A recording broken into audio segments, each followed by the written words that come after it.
And you kind of reminded me, and another opportunity we have to kind of premeditate our prayers is when we officiate in the temple. When we officiate an endowment session, there's a solid hour, 15 minutes where we're, just serving as witnesses for the ordinance. And we kind of have that hour of preparation where we can kind of study out in our heart and our mind and observe those who are in attendance in the session and kind of feel out what we think the Lord might want them to hear. And in my experience, it normally never comes out anything that I think I'm going to say in the moment.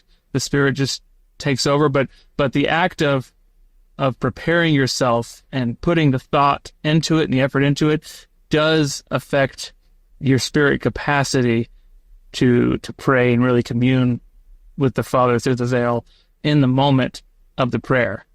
So maybe there's something to that. Maybe there's something to that just the act of taking it seriously, approaching the prayer like already in a premeditative state of reverence, like treating sacred things as sacred. And all prayer is sacred. I mean, it's sacred time. It's what you're doing is very sacred and has potential to be very, very significant spiritually to you. I mean, any prayer that we do. And that's a pretty good takeaway for each and every one of us. As a side note, because you brought it up and it is kind of related to this, for those that maybe have not officiated in, performing prayer as part of the endowment in the temple, one, if you go and it seems like, boy, this person hasn't done this very many times and maybe it's not smooth and doesn't seem to go well, have a little grace and forgiveness. That's actually really nerve-wracking for some people who have never done it before or very, very little. They haven't done it a whole lot. But to your point, once somebody maybe gets past those initial jitters or uncertainties, the Spirit, I think this is hard for some people to understand who haven't really officiated in that.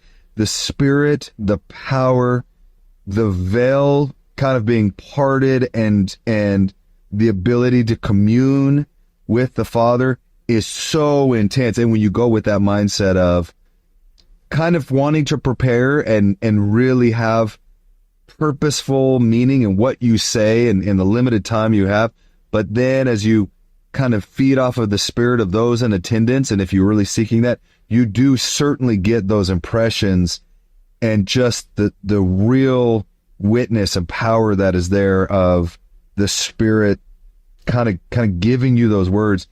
It's very, very powerful. And so for those who have the opportunity, I mean, serve in the temple and be part of that ordinance, because it is so, it's so empowering. It's so powerful to be a part of.